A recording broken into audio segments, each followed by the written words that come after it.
राधे राधे। जय श्री कृष्णा भाई बहनों। मैं नीलम भट्ट। कैसे हैं आप सब? मेरे YouTube चैनल सरल विधि सरल उपाय में आप सभी का स्वागत है। आशा है आप सभी लोग कुशल मंगल होंगे। बहनों भाइयों, मैं चंद्र ग्रहण के बारे में आप सभी से बात करने वाली हूँ, जो कि चंद्र ग्रहण 8 नवंबर दिन पूर्णमासी के दिन और मंगलवार के दिन लगने वाला है। पूर्णमासी को मंगलवार के दिन लगने वाला है और उन्हीं के कुछ नियमों के विषय में और लगने के समय के विषय में आपसे बातें करने चाह रही हूँ। और 8 नवंबर को चंद्र ग्रहण के सूतक का समय सुबह 8:30 बजे से है और समाप्ति जब चंद्र ग्रहण हमारा समाप्त होगा, मोक्ष के समय होगा, तो उसी समय समाप्त होगा। चंद्र ग्रहण आरंभ का समय है 5:30 पर और समाप्ति का समय 6:19 पर है। और इसके कुछ नियमों के बारे में मैं आपसे बातें करने जा रही हूँ। सूतक के समय में हमें, जैसे कि आप सभी लोग जानते होंगे, कुछ लोग नहीं जानते होंगे, उन्हीं को मैं बता रही हूँ कि सूतक के समय हमें अन्न का प्रयोग, अन्न ग्रहण बिल्कुल भी नहीं करना चाहिए, क्योंकि उस समय नकारात्मक ऊर्जा हमारे चारों तरफ फैली हुई होती है ग्रहण के समय, और उसको भोजन का हमें बिल्कुल नहीं, वो भोजन नहीं करना चाहिए। और ग्रहण के दौरान तो मुझे बिल्कुल भी अन्न भी नहीं, कुछ भी नहीं खाना पीना चाहिए। जैसे कि हमारा ग्रहण 5:30 बजे से और 6:19 तक का है। उस बीच हमें अन्न फल कुछ भी नहीं प्रयोग करना चाहिए, कुछ भी नहीं खाना पीना चाहिए, जो कि हमारे लिए बहुत ही हानिकारक और दोषयुक्त है। और कहते हैं कि इस बीच जो कुछ लोग खाते पीते हैं उसका बहुत प्रभाव हमारे शरीर के ऊपर पड़ता है, हमारे परिवार के ऊपर भी पड़ता है। और स्त्रियों, गर्भवती स्त्रियों को तो बहुत ही सावधानियां बरतनी होती हैं। उनको तो बिल्कुल कुछ भी नहीं करना उचित है और उनको चुपचाप बैठ करके भगवान का नाम का जप लेना है। और मूर्ति पूजा या कुछ भी इसमें मंदिर में नहीं पूजा करना होता है, क्योंकि उस समय सारी मंदिरों का कपाट और हर चीज़ें, घर में भी पूजा नहीं करना चाहिए, क्योंकि उस समय पूजा करना उचित नहीं होता है। और हमें अपने घर में पूजा अर्चना करना चाहिए, मंत्र का जाप करना चाहिए। हमारे घर में यदि अगर तुलसी की माला है तो उसका जप करना चाहिए, भगवान का ओम नमो भगवते वासुदेवाय। और यदि इनका रुद्राक्ष का माला है तो ओम नमः शिवाय का जाप करते रहना चाहिए। और गर्भवती स्त्रियों को न काटना और कुछ सिलना कुछ भी वर्जित है, कुछ भी नहीं करना चाहिए, क्योंकि उसका सीधा असर गर्भवती स्त्री के बच्चे पर पड़ता है।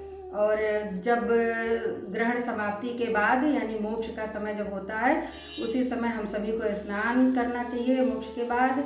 और पूजा पाठ जो मंदिर में शुद्ध जल, गंगा जल पूरे हमें घर में छिड़कना चाहिए और उसके बाद पूजा करना चाहिए, फिर स्नान करना चाहिए। जो लोग बीमार हैं और छोटे बच्चे हैं, वृद्ध हैं, उन सभी लोगों के ऊपर यह नियम बिल्कुल नहीं लागू है, क्योंकि जो बीमार हैं उनको दवा खाना है और छोटे बच्चे, उनको तो कुछ ना समझ है, उनको कुछ जानकारी नहीं है, वो तो खाए पिएंगे ही, मांगेंगे ही। और जो वृद्ध हैं वो भी उसी छोटे बच्चे की तरह होते हैं, तो उनको भी क्षमा है।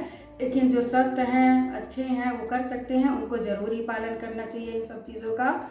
और ग्रहण लगने के दौरान अवधि में हमें पूजा, भजन, कीर्तन, में दोबारा कह रही हूँ आप लोगों से, मंदिर का पूजन ना करिए। आपके घर, सभी के घरों में मंदिर होता है, उस मंदिर में पूजा न करिए, लेकिन आप बैठ करके सोइए भी मत, सोना भी बहुत दोष होता है, सोइए भी मत कोई भी, और बैठ करके पूजा अर्चना करिए। जो लोग घर से बाहर हैं वो तो सारा नियम नहीं कर सकते, लेकिन उनको भी अन्न ग्रहण बिल्कुल नहीं करना चाहिए।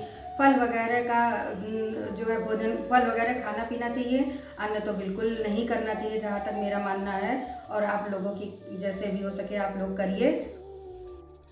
मेरा मानना है कि ग्रहण के दौरान भोजन इतना ही बनाना चाहिए कि ग्रहण के बीच में बिल्कुल बचे ही ना। अगर जो आपके घर में बड़े बूढ़े बुजुर्ग, बीमार या छोटा बच्चा है, तो आप बहनों और बेटियों, बहू बेटियों से मेरे इतनी प्रार्थना है कि भोजन इतने ही बनाएं कि जितना समाप्त हो जाए, ग्रहण के पहले ही समाप्त हो जाए।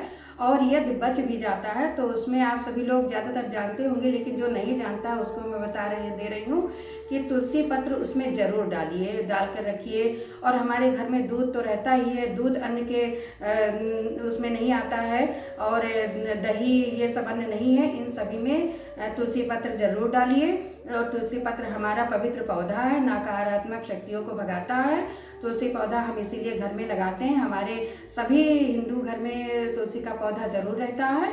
और यदि आपके घर में, मैं दोबारा कह रही हूँ, भोजन बच भी गया है तो उसमें तुलसी पत्र डालिए और ग्रहण समाप्ति के बाद, मोक्ष के बाद यानी मोक्ष के बाद आप उस पर गंगा जल से छिड़काव करिए, अपने पूरे घर में छिड़काव करिए।